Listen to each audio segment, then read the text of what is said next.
Good morning everyone. तो cycling हमने कर ली।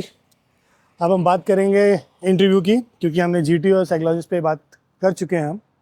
तो इंटरव्यू जो होता है वो बहुत इंपॉर्टेंट रोल प्ले करता है। It's a make and break kind of a thing. तो अभी रुकते हैं और आराम से बैठ के इंटरव्यू ऑफिसर आपसे क्या क्या चीज़ निकलवाता है और आपको क्या क्या शोकेस करनी है उसको, उस पर बात करते हैं। ओके, तो लेट्स गो।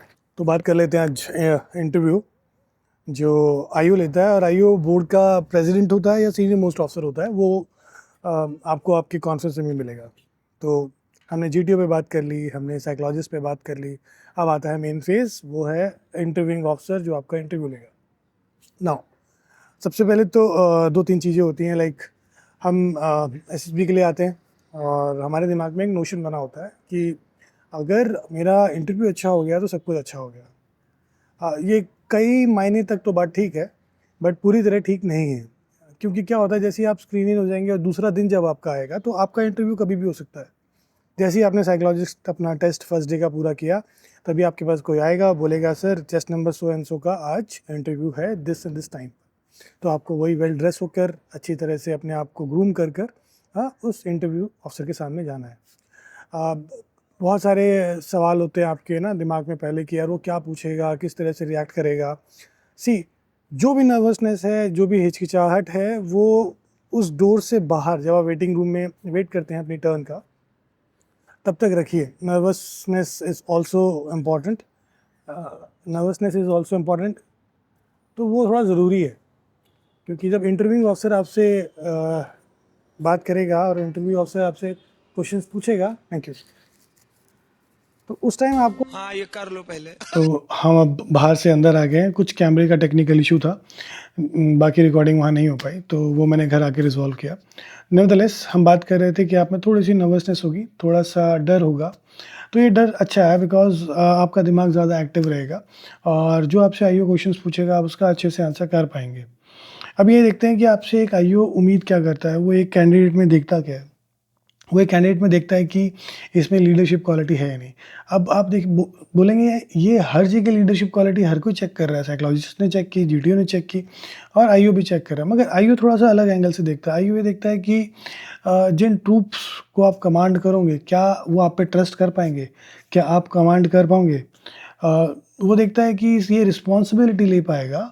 वो उसी तरह के क्वेश्चंस आपसे पूछेगा और वो देखेगा कि ये प्रेशर में किस तरह से बिहेव करता है। तो कई बार आप सुनोगे कि एक नेगेटिव इंटरव्यू भी होता है, जहाँ पे वो सिर्फ नेगेटिव बातें करता है कि आपने ऐसा किया, ये गलत था, ये सही था, बट आप इस तरह से परफॉर्म नहीं कर पाए, मेरे पास आपके पूरे मार्क्स है। वो जज करेगा कि जब मैं क्वेश्चन इससे पूछूंगा, इसको इसके बारे में नेगेटिव बता के ये रिस्पॉन्ड कैसा करता है। अगर आपके साथ ऐसा हो रहा है तो अपने आप को काम रखिए, आपको आने दीजिए, क्वेश्चन आने दीजिए, उसको पूरा क्वेश्चन ख़त्म करने दीजिए और बहुत आराम से ठंडे दिमाग से उसका जवाब दीजिए। सिर्फ आपको उतना ही बोलना है जितना आपसे आईओ पूछता है। कोई लॉन्ग स्टोरीज़ नहीं, कोई इमोशनल स्टोरीज़ नहीं कि मेरे साथ ऐसा हुआ था तो मैं इस वजह से हो गया, नहीं। छोटा, सिंपल, स्ट्रेट फॉरवर्ड आंसर। वो आपकी स्टोरीज़ में इंटरेस्टेड नहीं है। वो आपके इमोशनल जो भी ट्रॉमा है, हुआ है, नहीं हुआ है, उसमें वो इंटरेस्टेड बिल्कुल भी नहीं है। तो इस चीज़ का बहुत ध्यान रखिए।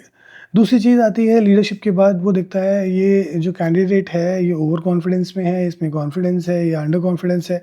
सी, आप अगर आईओ के पास एज़ एन ऑफिसर समझ के जा रहे हैं, that I M an officer, और आप जा रहे हैं अंदर, प्लीज़ ये गलती मत करना।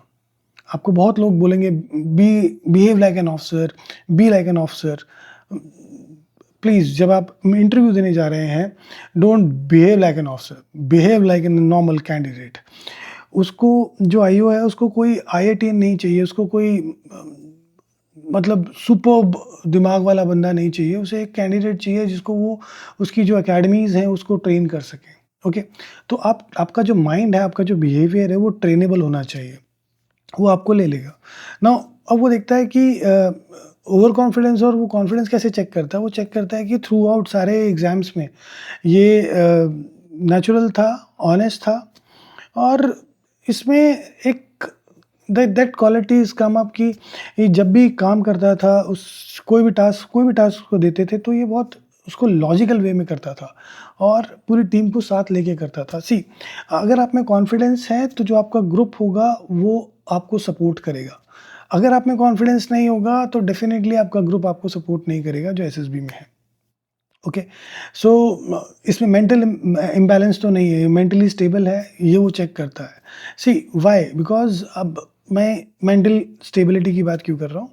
बिकॉज़ व्हेन यू हैव बहुत सारे जो कैंडिडेट्स होते हैं, वो जाते हैं जगह-जगह कोचिंग लेके आते हैं। ओके, नाउ कोचिंग में क्या होता है कि आपको कोचिंग में एक प्रोसेस समझाया जाता है। Coaching is not wrong, okay, but जो हम अडॉप्ट करते हैं कोचिंग के अंदर, जो कैंडिडेट्स अडॉप्ट कर लेते हैं कोचिंग के अंदर, वो देखते हैं कि सेट पैटर्न बताया है तो उसका सेट सेट पैटर्न वाला ही आंसर होगा। ओके, ऐसा नहीं है। आपका नेचुरल बिहेवियर क्या बोलता है उस सिचुएशन पे, आपका नेचुरल बिहेवियर क्या करता अगर आप इस सिचुएशन में होते। अ, आप छोड़ दीजिए को कोचिंग में क्या बोला था, आपका नेचुरल बिहेवियर क्या है। सी जब आप जाएँगे इंटरव्यू देने के लिए और वो बिहेव आपसे क्वेश्चन पूछेगा, तो अगर आप नेचुरल ऑनेस्ट आंसर देंगे तो आपके अंदर कॉन्फिडेंस अपने आप आएगा, बिकॉज़ अब आपको पता है कि यार ये तो मेरे साथ हुआ है, या ऐसा तो मैं खुद हूँ।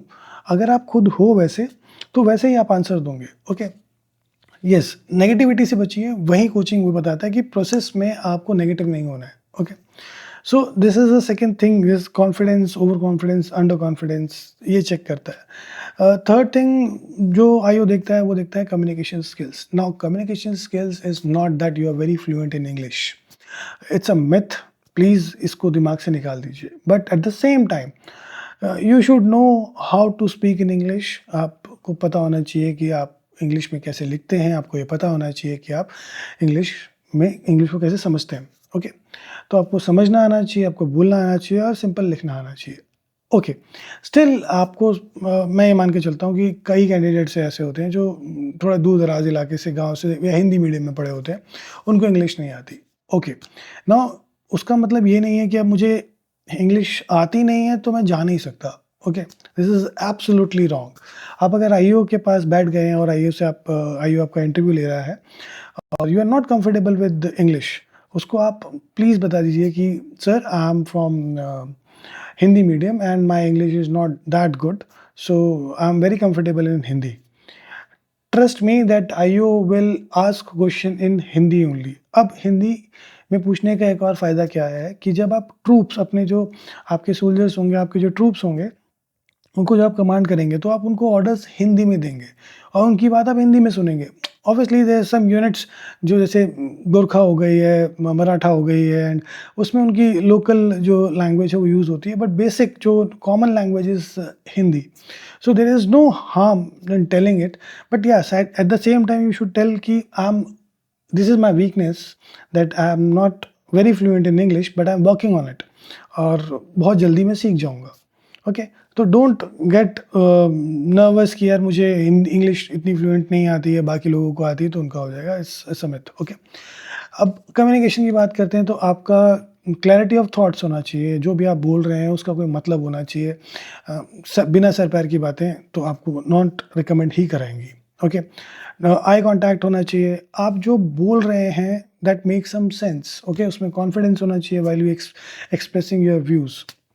That's it in communication skill, nothing more than that. Okay, now the last thing जो वो देखता है कि इसमें डिसीजन मेकिंग क्वालिटीज़ है क्या, ये डिसीजन ले पाता है जब सिचुएशन टेंस होती है, तो ये पैनिक तो नहीं करता है, ये लॉजिकल रीजनिंग है या नहीं है। तो वो आपको क्वेश्चन भी वैसे ही थ्रो करेगा, वो क्वेश्चन में आपको जज करेगा कि मैं इसको अगर सिचुएशन दूँ, और वो सिचुएशन डायरेक्टली नहीं पूछेगा, ये नहीं पूछेगा कि आप नदी में हैं, नाव चला रहे हैं, नाव में छेद हो गया, अब आप क्या करेंगे, नहीं। वो सिनेरियो बनाएगा आपके इर्द गिर्द ही, आप see is the senior most in the board, तो उसको पता है कि बच्चा मेरे सामने बैठा है, इसमें कितना पोटेंशियल है। ओके, आपको दिखाना है कि see you don't need to act over smart, you just be natural. आपको ये दिखाना है that I have the potential, आप मुझे ट्रेन करिए, मैं एक अच्छा ऑफिसर बन के दिखा सकता हूँ और मैं बन जाऊँगा, उसको वही चाहिए। ओके, सो वो आपको क्वेश्चन भी उसी तरह से फ्रेम करके देगा और आप वो आंसर भी वैसे ही एक्सपेक्ट करेगा आपसे।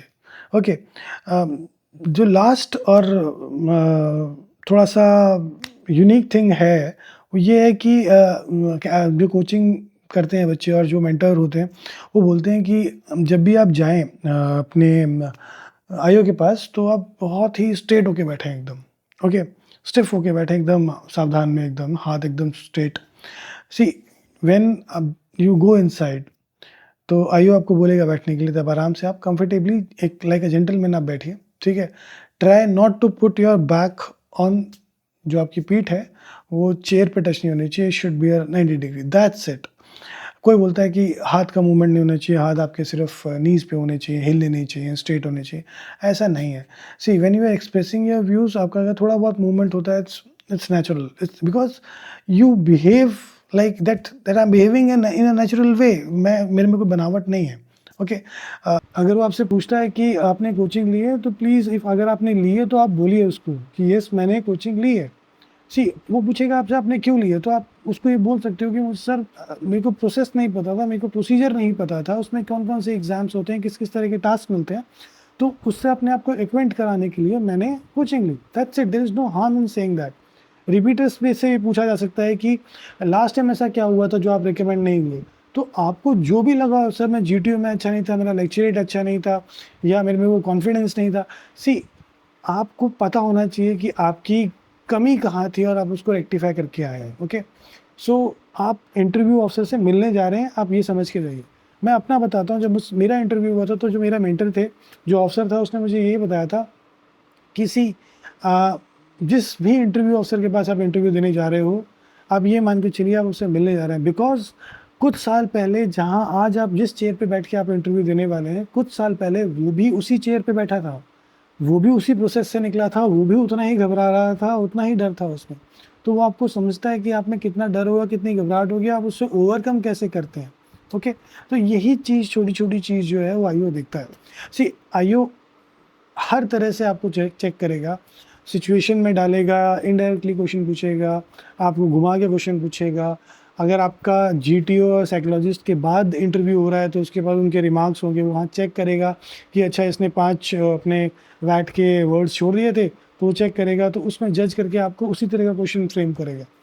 अगर आप ऑनेस्ट हैं, आप नेचुरल हैं, आप बोल देते हैं कि नहीं मेरे को ये नहीं आता, अपनी जो मिस्टेक है उसको एक्सेप्ट कर लेते हैं और फिर उसको सुधारने की कोशिश करते हैं, you are through, you are in, good to go. आपको रिकमेंड होने से फिर कोई नहीं रोक पाएगा। बट अगर आप नेचुरल नहीं हैं, आप फेक कर रहे हैं, आप स्मार्टनेस दिखा रहे हैं, वो आपको विद इन सेकेंड पकड़ लेगा और चांसेस बहुत लीक हो जाएंगे आपके रिकमेंड होने के, ओके? एनडीए और आईएमएस तो सीडीएस और एफकैट, जो इन दोनों के इंटरव्यूज होते हैं डिफरेंट होते हैं, प्रोसीजर सेम होता है। जो एनडीए का बच्चा है वो जब अपना एसएसबी देने जाएगा तो उसको उस पर चेक करते हैं कि इसमें पोटेंशियल है या नहीं, ओके? उसमें मेच्योरिटी नहीं चेक करते हैं, वो चेक करते हैं कि इस बजिस कैंडिडेट में वो पोटेंशियल है, ये ऑफिसर लाइक पोटेंशियल चेक करते हैं। वैसा वैसा अगर आप एफकैट दे रहे हैं या आप सीडीएस के थ्रू जा रहे हैं, तो वो चेक करेगा इसमें पोटेंशियल भी होना चाहिए, eight the same time maturity भी होनी चाहिए और एट द सेम टाइम उसमें उस तरह की नॉलेज भी होनी चाहिए। तो व्हाट आई परसीव कि जो सीडीएस और एफकैट वाले एसएसबी होते हैं वो थोड़े से ज़्यादा टफ होते हैं विज़ कंपेयर विद अपना एनडीए के लिए, ओके? या स्ट्रोक टीएस वाले जो एसएसबीज होते हैं। बट पैटर्न सबका सेम है, प्रोसीजर सबका सेम है। क्वेश्चंस आपसे वो डिफरेंट डिफरेंट पूछेगा। If you want to know the mantra is that honesty and natural. Be natural. If you are natural, you are through. Nobody can stop you. Okay? Weaknesses हैं, बताइए मेरी ये weaknesses हैं, मैं काम कर रहा हूँ इस पे। जो स्ट्रेंथ है, स्ट्रेंथ को आपको ना इतना एलैबोरेट करके बताने की ज़रूरत नहीं है कि I am the he man and मैं हनुमान हूँ। ज़रूरत नहीं है। This is my strength and this is my weakness, या in the weakness I have done this this this this this, और अभी मैं इस पर ये काम कर रहा हूँ और कोशिश करूँगा कि अपनी वीकनेस को मैं जल्दी ओवरकम करूँ। कोई भी वीकनेस हो, फ्रीक्वेंसी चेंज मत करना। अगर आपने जीटीओ में कोई बहुत अच्छा आंसर लिखा है that I am a very social person, और आप इंटरव्यू में बोलते हो कि मेरे बहुत कम दोस्त हैं, अब देखिए जीटीओ में आपने लिखा I am a very social person, मैं लोगों से मिलना मुझे अच्छा लगता है, मुझे उनसे बातचीत करना अच्छा लगता है। और अगर आप पूछते हैं how many friends do have, you will say I have only 2 to 3 friends, मेरे ज़्यादा फ्रेंड्स नहीं हैं। तो यहाँ फ्रीक्वेंसी मिसमैच हो गई। इसका मतलब आपने जीटीओ में कोई रटा रटाया क्वेश्चन का आंसर दिया था और यहाँ पे जो उसका इंटरव्यू का आप दे रहे हो वो आप कुछ और दे रहे हो। तो इन दोनों में ना फ्रीक्वेंसी मिसमैच हो जाती है, डिस्पैरिटी आ जाती है।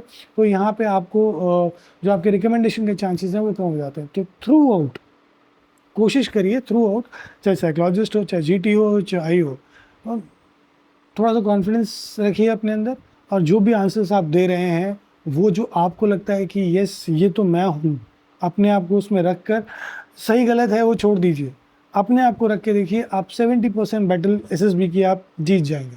ओके, थोड़ा सा और चीज़ें हैं इसमें, वो डेलिबरेटली हम धीरे धीरे डिस्कस करेंगे, क्योंकि एक चीज़ जो इंटरव्यू है उसमें बहुत सारे वर्टिकल्स हैं, उसमें बहुत सारी चीज़ें हैं जो कवर कर सकते हैं हम, तो धीरे धीरे हम बाकी वीडियोस में उसको हम कवर करेंगे।